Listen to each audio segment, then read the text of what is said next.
है। जैसे कुत्तों की नस्लें होती है, वैसे भक्तों की भी एक जो नस्ल है, ये भक्त किसी को भी अपना पापा बनाने को तैयार है। अब तो इनके जो ओरिजिनल पापा मोदी जी थे, उन्होंने कहा कि इजराइल इनके नए पापा हैं। यूपी पुलिस कह रही है कि ईद के दिन अगर बाहर कोई नमाज पढ़ते हुए पाया गया तो उस पे स्ट्रिक्ट एक्शन लिया जाएगा, उसका पासपोर्ट रद्द कर दिया जाएगा। लेकिन उसी यूपी में कुछ दिन पहले ऐसे होली खेला जा रहा था और इनमें से न किसी का पासपोर्ट कैंसिल हुआ और न ही किसी पे सख्त कार्रवाई हुई। इसी को कहा जाता है हिपोक्रेसी की भी सीमा होती है। वीडियो सोशल मीडिया की वायरल वीडियोस पर आधारित है, इसलिए इस पर भरोसा एकदम नहीं करना है। पिक्चर चालू करो बे। जैसे कुत्तों की नस्लें होती है, वैसे भक्तों की भी एक जो नस्ल है। ये तो नेतन्याहू की आज मैंने देखा उसके लिए हवन कर रहे हैं। पहले इन्होंने ट्रम्प महाशय के लिए भी हवन किए थे, लेकिन ट्रम्प ने अभी मोदी जी को बीच में धुतकार दिया था, तो फिर इनको ट्रम्प से थोड़ी दिक्कत होने लग गई। बीच में इन्होंने पुतिन की भी पूजा शुरू कर दी थी। ये जिसको कहते हैं ना at the drop of a hat, ये भक्त किसी को भी अपना पापा बनाने को तैयार है। अब तो इनके जो ओरिजिनल पापा मोदी जी थे, उन्होंने कहा कि इजराइल इनके नए पापा हैं। तो अब ये आज नेतन्याहू की सेवा सत्कार कर रहे हैं, उसकी पूजा कर रहे हैं। इनके पास ऊपरी माला खाली है, इनसे कोई बात नहीं हो सकती है। ये मतलब ये इंसान होने की शर्त ये पूरी नहीं करते हैं। मुख्य बात ये कि हाँ, ये ईरान के मसले को हिंदुस्तान में जो मुसलमानों का जो दमन और जो लिंचिंग्स और जो उनको दोयम दर्जे का नागरिक बनाने की जो फासीवादी साजिश है, इनको लगता है कि ये देखो, ये किसी भी चीज से खुश हो सकते हैं। फिलिस्तीन में बच्चे मर रहे हैं, ये यहाँ पे जश्न मना रहे हैं। ईरान में स्कूली बच्चे मर रहे हैं, यहाँ जश्न मना रहे हैं। ये इंसान है, ये इंसान नहीं है।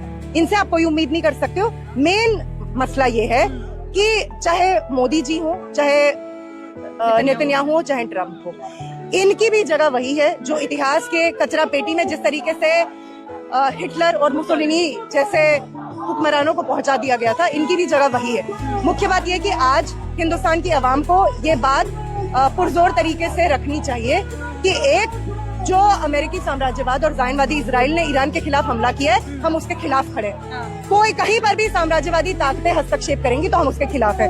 दूसरी चीज, हम ईरानी जनता के साथ खड़े हैं और बिल्कुल हमारी प्रतिबद्धता ईरान की जनता के साथ है। तीसरी बात, मोदी सरकार का जो रवैया है वो शर्मनाक है। वो कतई किसी भी देश के जो उनके प्राइम मिनिस्टर है उसको शोभा नहीं देता है। मोदी सरकार को कंडेम करना चाहिए और ना सिर्फ कंडेम करना चाहिए, बल्कि इसी वक्त से इजराइल के साथ अपने सारे डिप्लोमेटिक, अपने सारे पॉलिटिकल, अपने सारे इकोनॉमिक, अपने सारे स्ट्रेटेजिक टाइज ब्रेक करने चाहिए और फिलिस्तीन की आजादी के प्रति अपना कमिटमेंट जाहिर करना चाहिए, जो इंडियन स्टेट का ट्रेडिशनली कमिटमेंट रहा है। बहुत बहुत शुक्रिया आपका जवानी हमसे बातचीत करने का। मैं गया था अपनी लाइन में, जब लोग लगे थे तो मैं सोचूं क्या कहूँ तो ये सब खुश होंगे, तो मैंने कहा कि देशभक्त है कतार में, एकदम सब सीरियस, सब मुस्कुराने लगे। हाँ।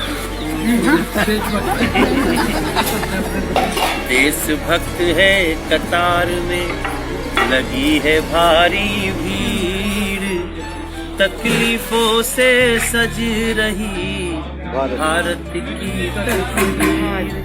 बोले हम लोग लगे रहेंगे 30 तारीख।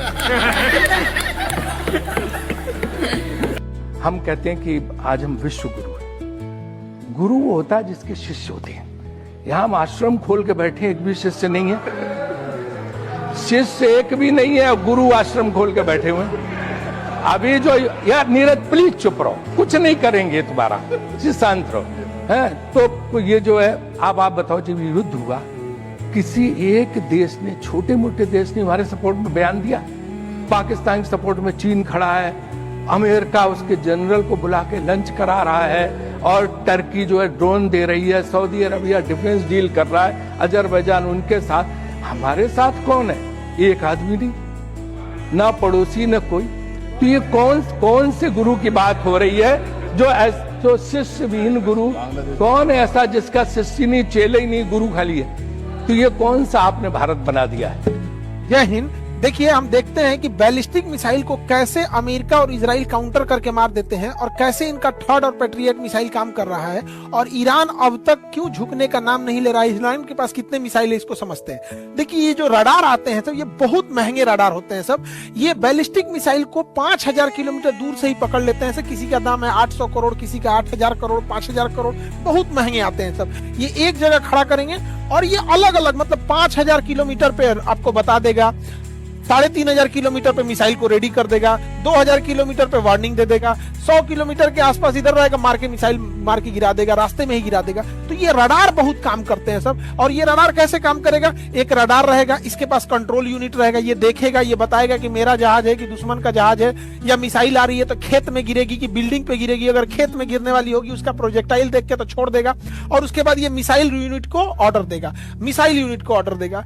ईरान ने ना आंखिए फोड़ दिया, इन लोग का रडारे मार के फोड़ दिया। देखिए ये सारा रडार कोई सस्ता नहीं है, कोई 1,000 करोड़, कोई 2,000 करोड़, कोई 700 करोड़, कोई 1,200 करोड़, कोई 10,000 करोड़, मारा धुआं धुआं कर दिया, आंखें फोड़ दिया। ये तो वही हाल हो गया कि कीड़ा मारने के लिए दवाई लाए हैं, आज दवाइये में कीड़ा पड़ गया।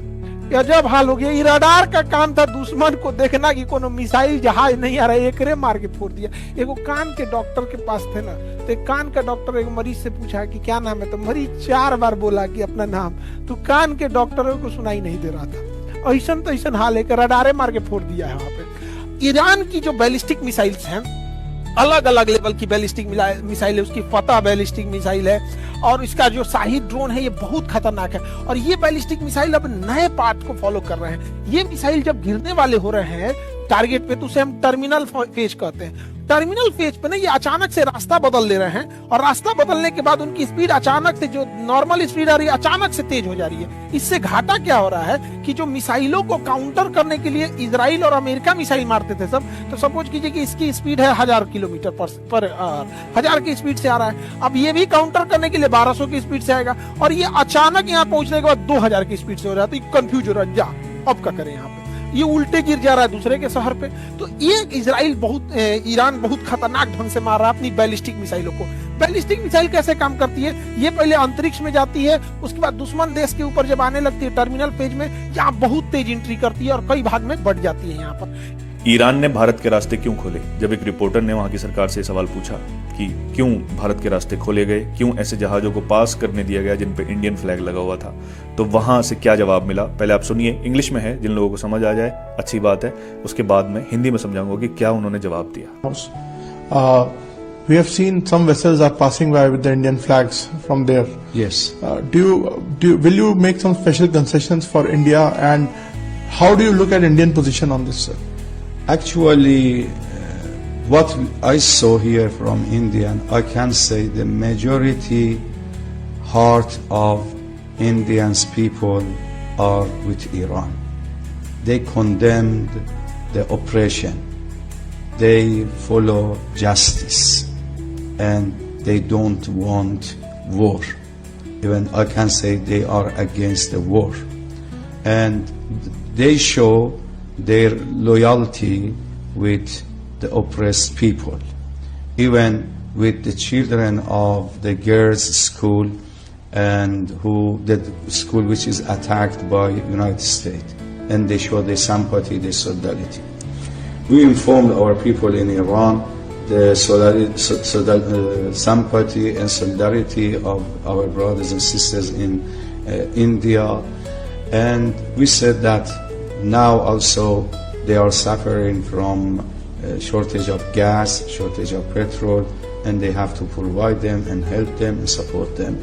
And as well as our embassy also tried several times to जो उन्होंने कहा रिपोर्टर को, जो जवाब मिला वो मैं शॉर्ट में हिंदी में बताता हूँ। उन्होंने कहा कि मेजॉरिटी ऑफ इंडियंस हमारे साथ थे, हक के साथ थे, और मैं ये कहूँगा अपने दिल से कहता हूँ कि वो वॉर नहीं चाहते थे। जो लड़कियों के स्कूल पर जो बॉम्ब हुआ उसको उन्होंने कंडेम किया, हमारा साथ दिया। तो अब हमारा हक बनता है कि अगर वो परेशानी में है, उनके पास पेट्रोल नहीं है, उनके पास गैस नहीं है, तो हम उनको प्रोवाइड कराएं। इसलिए उनके रास्ते खोल दिए गए। सीधी सी बात है, लोगों ने यहाँ से जाकर कुछ दिया नहीं उन्हें, बस इंसानियत दिखाई, उनके दर्द को समझा और हक के साथ रहे। वॉर नहीं हो यही चाहते थे, उन्हें जाकर वहां कुछ नहीं दिया, लेकिन बदले में उन्होंने भी ये कहा कि अब उन्हें हमारी जरूरत है तो हम तैयार हैं। तो फिर ये सच है कि अगर आप मोहब्बत का हाथ बढ़ाते हो तो दूसरी तरफ से भी आपको मोहब्बत मिलती है।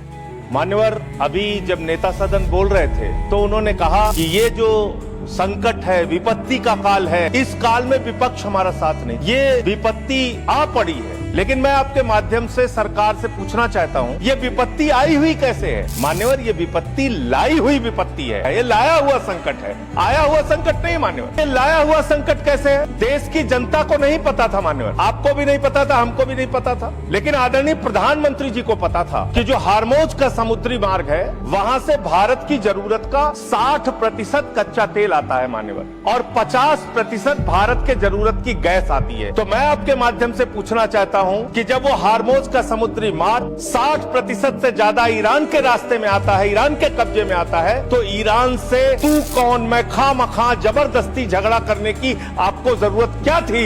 इसलिए आपने जानबूझकर देश को संकट में डाला है। ये संकट आया हुआ संकट नहीं है, ये लाया हुआ संकट है, और इस लाए हुए संकट के सबसे बड़े जो प्रायोजित किया है जिन्होंने संकट, उसका नाम है देश के प्रधानमंत्री आदरणीय नरेंद्र मोदी जी। मान्यवर, ये बात देश की जनता को पता होनी चाहिए। आपका परंपरागत मित्र है ईरान, और खुद प्रधानमंत्री ने माना है। प्रधानमंत्री जी जब गए थे ईरान की यात्रा में, उन्होंने कहा भारत और ईरान की दोस्ती इतिहास से भी पुरानी है। ये प्रधानमंत्री के वक्तव्य है। उन्होंने खामेनेई जी को कुरान की पांडुलिपि भेंट की थी 7वीं शताब्दी की मान्यवर। उन्होंने चाबार पोर्ट का समझौता किया था, जिसका बखान प्रधानमंत्री ने खूब किया कि भारत का व्यापार बढ़ जाएगा। 2019 तक भारत को ईरान से सस्ता तेल मिलता था, रुपए में तेल मिलता था, गैस मिलती थी, हमारा मित्रतापूर्ण संबंध था उनसे। लेकिन भारत के प्रधानमंत्री खामेनेई की मौत पे खामोश रहते हैं। 160 स्कूली बच्चे मार दिए जाते हैं, खामोश रहते हैं। और इतना ही नहीं मान्यवर, ईरानी नौसेना को हमने अपने युद्धाभ्यास में बुलाया, और जब वो नौसेना का जहाज वापस जा रहा था, 100 नौसैनिक मार दिए गए ईरान के, अमेरिका के द्वारा। प्रधानमंत्री खामोश। हमारे मेहमान मारे गए, एक शोक संवेदना के शब्द हमने नहीं बोले। आपने जो तेल और जो ऐसे समय में 60 रुपए घरेलू गैस का दाम और 115 रुपए कमर्शियल सिलेंडर का दाम आपने बढ़ाने का काम किया। तो पूरे देश में एक हाहाकार की स्थिति है। इसको नियंत्रित करने के लिए झूठ बोलने के बजाय सच्चाई को स्वीकार कीजिए। और आज जो कहा गया कि हार्मोज समुद्री मार्ग खुल गया है, गलत जानकारी सदन को नहीं देनी चाहिए। हार्मोज समुद्री मार्ग से मात्र 2 जहाज आपके आए हैं, 22 जहाज अभी भी आपके रुके हैं। मैं शुभकामनाएं देता हूं कि आप वार्ता करके उस समस्या का समाधान करें। अब आते हैं दूसरे सवाल पर। क्या है अमेरिका की 3 अप्रैल की डेडलाइन और 95 लाख बैरल का स्टिक? देखिए, यहां से खेल बड़ा दिलचस्प है। अमेरिका का खेल समझिएगा। अमेरिका के ट्रेजरी विभाग की एक संस्था है OFAC। ये वो विभाग है जो दुनिया पर पाबंदियां लगाता है। इसी OFAC ने भारत के लिए डेडलाइन तय की है 3 अप्रैल। शर्त रखी है कि भारत केवल वही रूसी तेल ले पाएगा जो 5 मार्च तक जहाजों पर लोड हो चुका था। लेकिन इसके पीछे का मास्टर प्लान कुछ और है।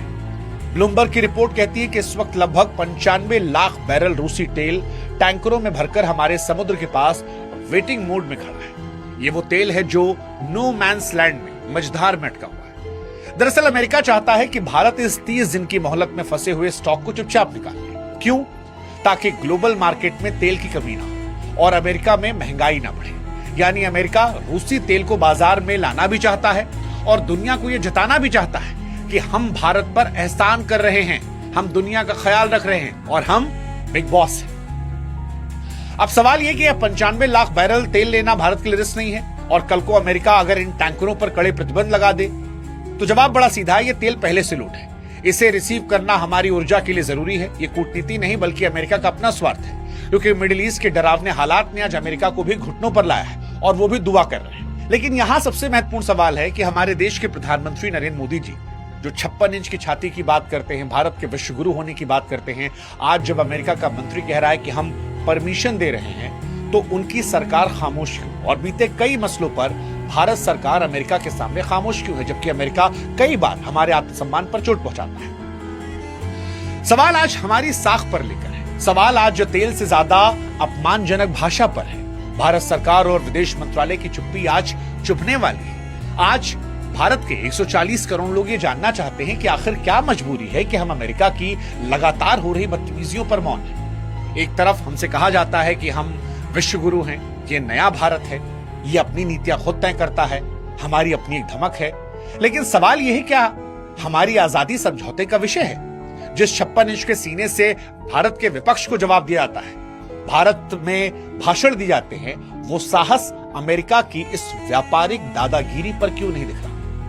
क्योंकि अगर आज हम अमेरिका को कड़ा जवाब नहीं देते हैं तो कल कोई और देश शायद हमारी आर्थिक आजादी को चुनौती देगा या फिर अमेरिका का हौसला लगातार बढ़ता रहे। अगर अमेरिका से दोस्ती है तो क्या वो बराबर की शर्तों पर है या हमने अमेरिका के सामने सरेंडर कर दिया है? और अगर सरेंडर किया है तो क्या ये एक नए दौर की गुलामी नहीं है? संप्रभुता का असली टेस्ट संकट के समय होता है और जनता ये देख रही है कि क्या भारत अपनी नीतियों के लिए वॉशिंगटन का मुंह ताक रहा है या दिल्ली से बड़े फैसले लिए जा रहे हैं? ये सवाल बड़ा महत्वपूर्ण है। हमारा वीडियो कैसा लगा कमेंट करके बताइएगा और हाँ, इस चैनल को सब्सक्राइब करना नहीं भूलना है। धन्यवाद। जय हिंद, जय भारत।